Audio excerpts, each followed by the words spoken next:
Olá pessoal, eu sou o professor Daniel, sejam bem-vindos a mais uma aula de topografia. Hoje a gente vai fazer a locação de um pentágono a partir então de coordenadas conhecidas. Aqui nós temos então a estação já pré-orientada.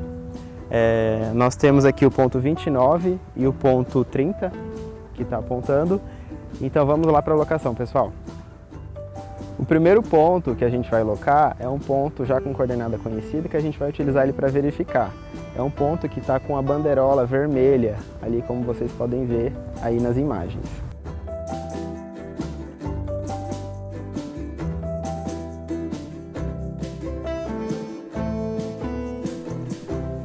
Para ilustrar o processo de locação em campo, foi projetado um pentágono onde um dos vértices é o ponto 28 da rede de pontos topográficos da Universidade Federal do Paraná. Todos os cálculos foram feitos das coordenadas desses pontos nesse sistema de referência da rede. Optou-se por instalar a estação no ponto 29 e orientar no ponto 30 e a partir daí realizar a locação de cada um destes 5 pontos. Quando a gente vai fazer o processo de locação, posicionamos o prisma em uma posição e após a estação estar perfeitamente orientada, nós fazemos uma medição sobre este prisma. A estação irá calcular então quanto o auxiliar deve deslocar o prisma em rotação para a esquerda ou para a direita e quanto deve mover o prisma para frente ou para trás até que ele chegue ao ponto. Vocês podem observar a tela da estação aqui. Existe um valor de ΔZ. Esse valor de ΔZ é o giro que nós devemos dar. Ele será positivo ou negativo conforme for à direita ou à esquerda. E tem um delta distância horizontal, que vai indicar quanto tem que ir para trás ou para frente para que se chegue ao ponto 2. O primeiro passo da locação é inserir as coordenadas do ponto desejado na memória da estação. A partir de então, o professor Arana fez uma pontaria onde estava o professor Caio e agora começa a orientar a posição ou deslocamento do professor Caio, primeiro em ângulo, até que ele esteja alinhado com o professor Arana, com o ponto onde o professor Arana está ocupando com a estação e o ponto desejado. Lembre-se que a bandeirola vermelha é apenas para vocês terem noção de onde está o primeiro ponto. Nos demais pontos nós não vamos usar uma indicação deste tipo. Após o alinhamento, deve ser feita uma medida de distância ao prisma e então será calculado o quanto o professor Caio terá que se deslocar para frente ou para trás para que ele possa chegar mais próximo ao ponto procurado.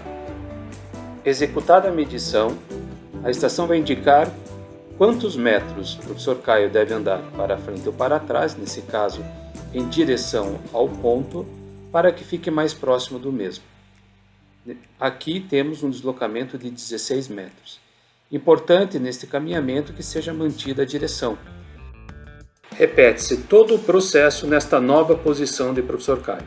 Orientação angular e distância. Caio, mais ou menos 1 metro para trás.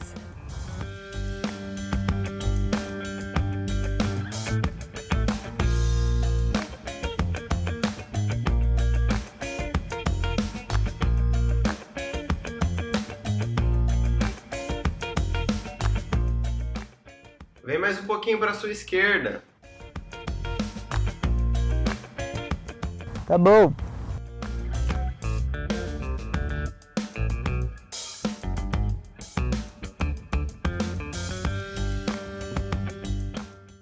Só mais um pouquinho para a sua direita. O processo se repete até que a estação indique que a posição do prisma está sobre o ponto desejado.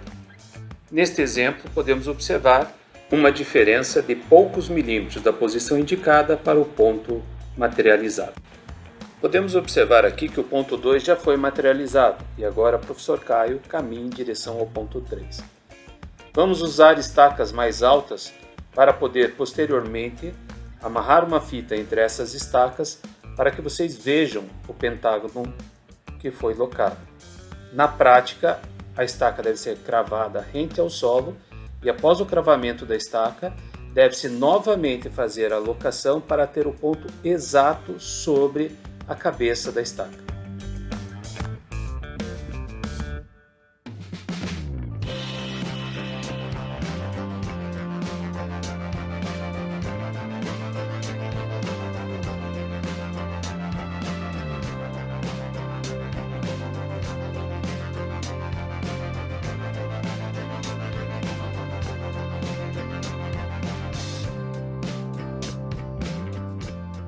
Aqui vemos o pentágono locado, tendo um dos seus vértices o ponto 28.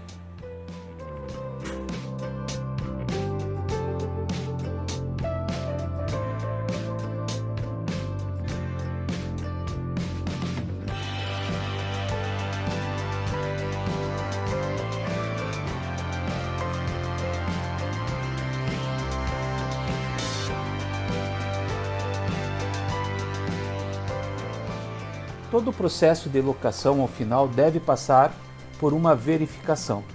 Para tanto, é importante ter as coordenadas dos pontos que foram locados, mas também algumas distâncias previamente conhecidas em projeto, de forma que se possa checar a locação executada. Por exemplo, temos a distância do ponto 28 ao ponto 2, uma distância horizontal igual a 11,756 metros. Que é o lado do pentágono. Para ilustrar esta checagem, estamos fazendo a medida entre o ponto 5 e o ponto 2 a treino. Importante destacar que isto pode ser feito com a estação total através de funções internas da estação, que determinam a distância entre dois pontos. É muito mais rápido e prático. Neste exemplo do vídeo, todas as distâncias ficaram com diferenças inferiores a 1 centímetro em relação às distâncias do projeto. Lembrando que a precisão da locação dependerá do que vai ser locado. Bom pessoal, essa foi nossa aula de hoje de locação, espero que vocês tenham gostado e nos vemos na próxima aula. Até mais!